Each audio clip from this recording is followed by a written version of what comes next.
What's happening, ladies and gentlemen, and welcome back to another car review here on the driveway. And first off, before this video gets started, I hope everybody had a wonderful holiday season, and I want to wish everybody a very happy new year. And I could not think of a better way to start off this new year than with the first ever press car of 2022. And what a car we have. One of my favorite premium / entry-level luxury midsize sedans, the newly refreshed 2022 Lexus ES.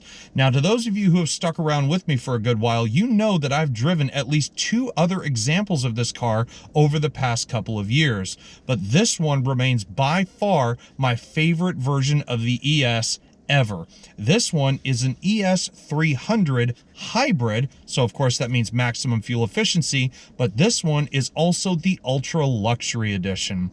And with that kind of terminology, this is not an inexpensive car. The one I'm driving today, MSRP is under $57,000, and I mean just by a hair. And I'm going to tell you guys, it feels every single bit of it. But considering that this is essentially a Toyota Avalon on steroids, is the driving experience and what you get really worth the extra maybe $12,000, $15,000 more? Well, since this car is already running, if you can believe that, let's go ahead and put it in drive, get on the road, and let's talk about that, shall we?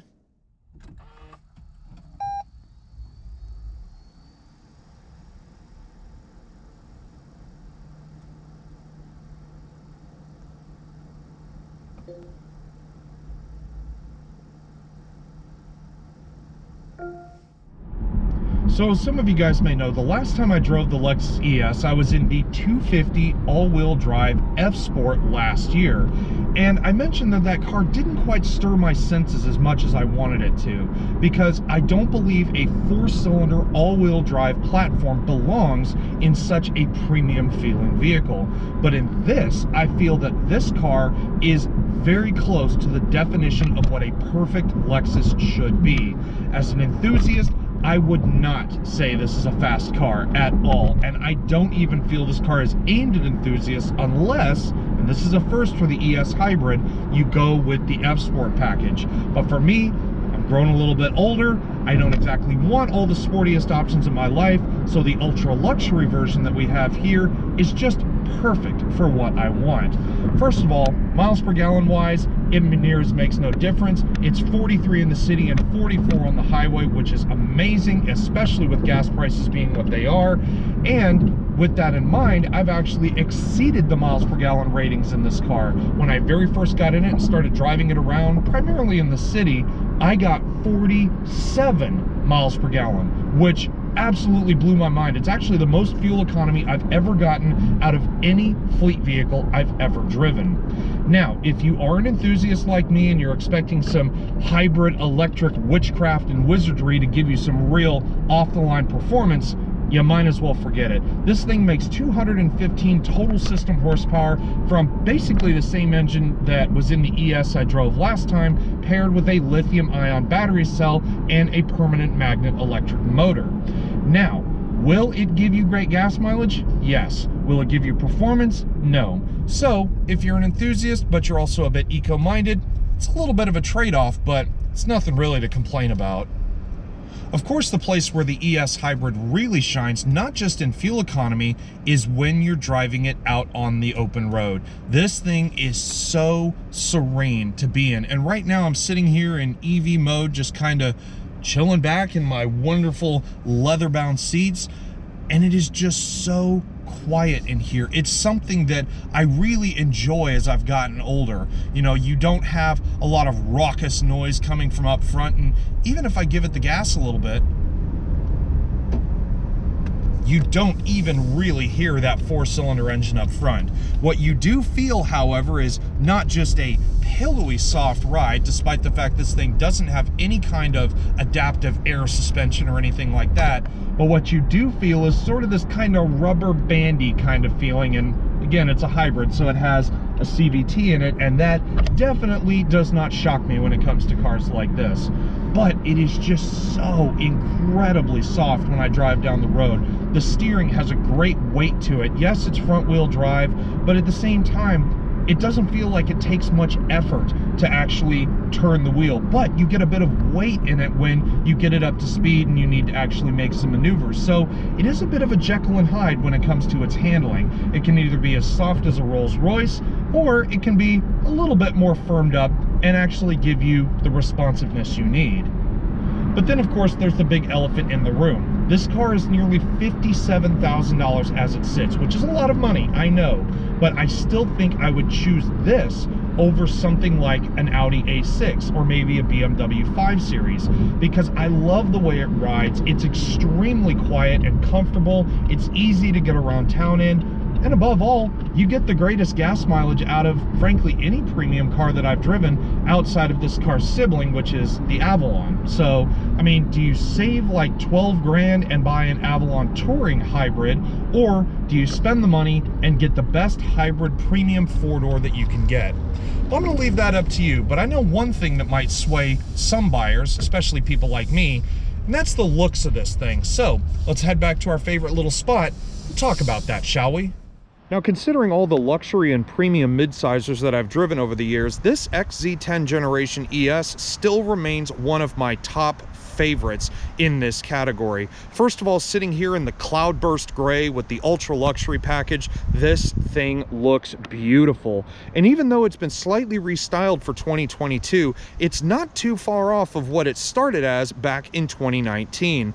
But you look at it from the front, and first of all, you can see that large spindle grille right there in the middle. I love the inner workings of it, finished in a little bit of a darker gray compared to the paintwork here. Of course, you got the large Lexus badge in the middle, outlined in blue, signifying that it is a hybrid. We do have the 360 round view monitor on this car, which I absolutely love, but sat either side of that, we have these gorgeous sculpted headlights. This one has the optional triple beam LED headlights, so you have the 3 individual LEDs, the LED turn signals, and LED daytime running lights, and we also have the intuitive park assist running across the middle. Now, considering it's a mid-size car, the ES does have a pretty sizable footprint out on the road. This car is just under 196 inches from nose to tail, and looking at it from the side, it is a very elegant car. I love the curves and the body styling in the hood, how it drapes up and over and almost flushly down that curvaceous back end, draping off into the rear deck lid. But if you want to talk about some serious style with the ultra luxury, look down here. We have 18-inch hyper silver finished aluminum alloy wheels. We've got 4-wheel disc brakes behind with regenerative braking, and these wheels are wrapped in some very comfortable 235/45 section Michelin tires. And I really love the way these look. They're not too busy, and I love the hyper silver finish, how it's not too far a cry from the cloudburst gray. So it's a nice little contrast between the brighter silver and the darker paint. Now, considering this car wears the ultra luxury namesake, I would have expected maybe a little bit more than just the standard Lexus-y kind of technology when it comes to what you get on the outside. But before we get to that, I was talking about how elegant this car is. Just look at the body lines in this car. I was staring at it kind of here in the hood, and you see how these beautiful curves kind of meet up towards a point right at the top side of the hood here. I love the little design lines going down along the bumper, and then you have the ones kind of very subtly going along the belt line right along the top of the side here. But as far as options go, a lot of the stuff on the ultra luxury is standard equipment, like the power folding gloss black and body colored side view mirrors. I love the little lashing of chrome and the LED turn signal. As a part of that 360 camera, you can see they have the cameras hidden underneath each of the mirrors, and the power folding can be activated either by a switch on the inside of the door or by the standard Lexus advanced keyless access, which I still love the key to this thing. It's very kind of futuristic looking, but it's still somewhat decently weighted, but not the lightest or cheapest feeling thing in the world. You've got lock, unlock, the power assisted trunk on this one, you've got panic, and the releasable key blade that comes out of the bottom. But if you want to unlock or lock the vehicle, as always, you can just keep the key on your person. You see the vehicle is locked right now due to the mirrors being folded in. You grab the handle as normal. Once you unlock the car, you see the mirrors come out, and if you want to lock it, you just touch the little ridge on the front of the handle. Now, I've said this many times in my other reviews on this model of ES, but I really love the way this car looks from a more rearward perspective. The first thing I really notice is just how cleanly the sloping rear roof line meets the rear deck lid here. Yeah, you can see a little bit of a gap between the glass and the rear trunk, but all the same, you look at it from certain angles and it's just so beautiful. Again, you can see more of that curvaceous bodywork here along the side, that nice little indentation there on the rear haunches. But I love the back of it. It's very clean yet somewhat aggressive, if you can call it that. The taillights are full LEDs, so LED turn signals, main lights, and reversing lights. The ES300 badge, of course, has the 300H illuminated, or at least accented in blue, which is always nice. Same thing with the Lexus badge up top. Of course, that has blue in it as well, signifying its hybrid designation. And of course, we have the rear sensors on the back with the intuitive park assist. Now, the other thing I'm happy about is Lexus has not given it a fake exhaust finisher anywhere down on the lower bumper, and I really like that. It sort of finishes it off the design of this car very, very cleanly. But as you come around back here, I mentioned this car has a power assisted rear trunk. Now, you can either use the trunk latch, which is located here kind of off to the side of the license plate, or in this example, and it's kind of hard to do one-handed, but you swipe your foot underneath.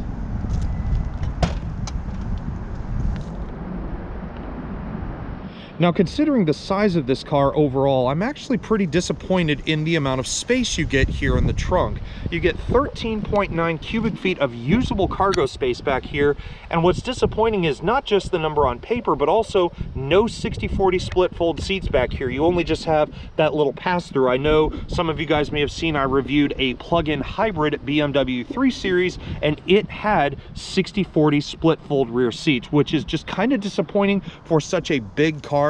I kind of was expecting maybe a little more user friendliness, but there are some pretty cool things back here. You look at the back of the trunk lid here, or at least this little edge, and you notice we have the illuminated Lexus ES300H badges, which is kind of neat to see, especially at night. They're all lit up this beautiful white, and it just adds a little something kind of extra to it.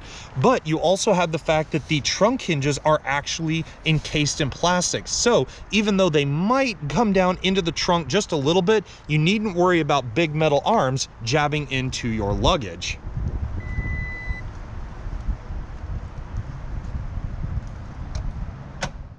Now, as much as I love gawking at the outside of this car, when it comes to being inside of it, this is where the ultra luxury namesake shines through, because look in here, guys. What a beautiful interior. First of all, look at the color, known as Palomino, and it's sort of like the toasted caramel interior that I saw on the Lexus LC500 last year.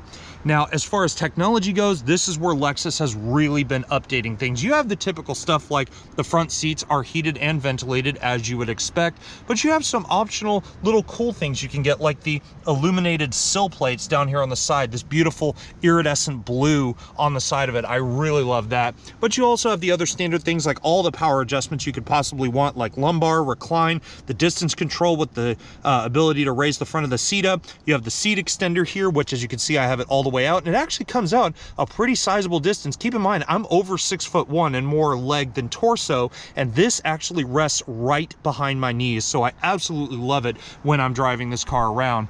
But you look at the rest of it, I mean, it's like a baby LS in here. We have the open pore walnut wood here on the steering wheel, the rest of it covered in leather. You have more of the wood up here on the dash, more of it here on the door. You have auto high beam here on the side of the indicator stock, same thing with like the power tilting and telescoping steering column, and even just some cool little trick buttons, like the button to activate the 360 around view camera even when the vehicle is stationary. We have the button to control the information in your heads-up display. Of course, a nice little change drawer. I've always loved stuff like that. From the driver's seat of the ES, this car really feels like a baby LS in here.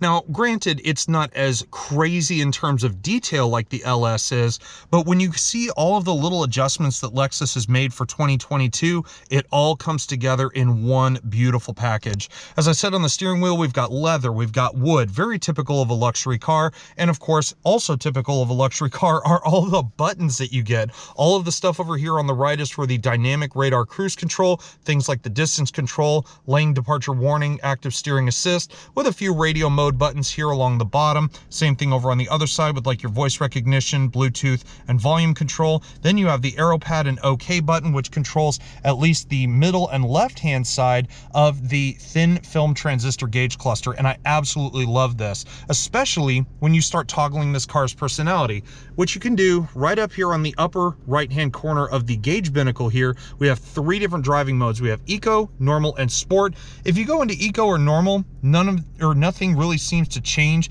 You lose the little bit of blue iridescence over here on the side when you go into Normal mode, but if you twist it up into Sport, now all of a sudden it's like an ES F Sport. You have the white outline of the center gauge, the tachometer with your speed in the middle, nice bright red line over here, and it even tells you if the car shuts off, which it just has. Now, if you happen to be a little bit of a technology-based size queen in your near $60,000 luxury car, and you don't want to succumb to just a 9-inch screen like this car's Toyota sibling, then let me introduce you to the ES Ultra Luxury's 12.3-inch screen. I'm gonna tell you guys, in comparison to the other ESs I've driven, this screen is absolutely huge. It's fixed up nice and high. It's right in my line of sight as I'm driving, and I absolutely love it. With a couple of exceptions, however. For starters, we have navigation on board as standard on the Ultra Luxury, but in this car, for an extra $1,000 or so, we have the navigation with Mark Levinson audio package. And the navigation system that comes in most Lexus cars these days, I am simply not a fan of at all. Now, you can go straight to it using the map button here on the Lexus remote touch interface system, which I have never been a fan of. I'm still not to this day. I think it's just much easier to use the touchscreen functions that this screen is capable of. But in terms of other things that you get, you have all the basics. You have your navigation destinations, audio functions such as AM, FM, and Sirius XM radio. You have your phone contacts and Bluetooth streaming, the Nform app suite, Android Auto, Apple CarPlay. I mean, the list goes on and on. And in typical Lexus fashion, they've also given us a touchscreen version of the dual zone climate control. Now, why they put this in here when all the physical buttons are right down here in the middle of the dash, I still have absolutely no idea. But if you want to talk about even crazier, again, go back to that touchscreen. You can activate, say, the heated seats, ventilated seats, the heated steering wheel, all that.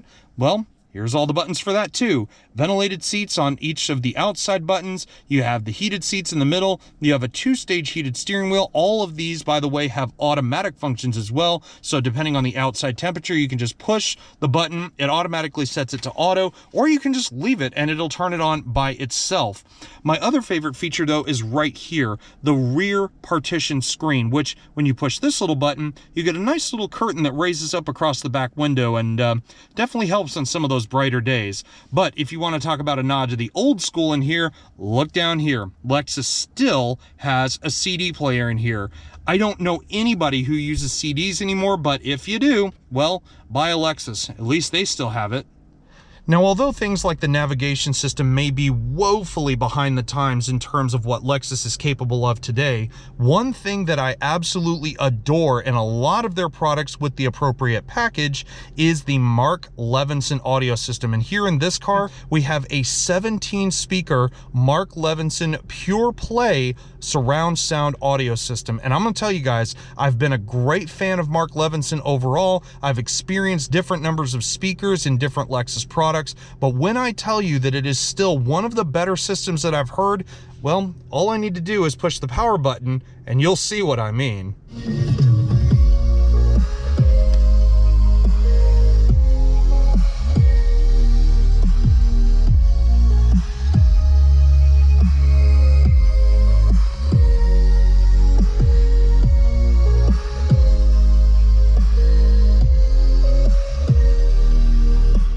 Now, as much as one might think that I love spending all my time in the front of this car, I actually think I would not mind spending a good bit of time here in the back.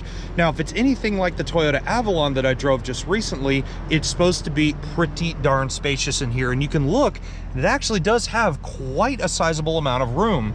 Also, if you can't be bothered by the sunlight, there is a couple of nice little sunshades up here. And I say a couple because there's not just this one, you have a little 3/4 window shade that you can pop out as well, thus making it a complete sunshade all the way across.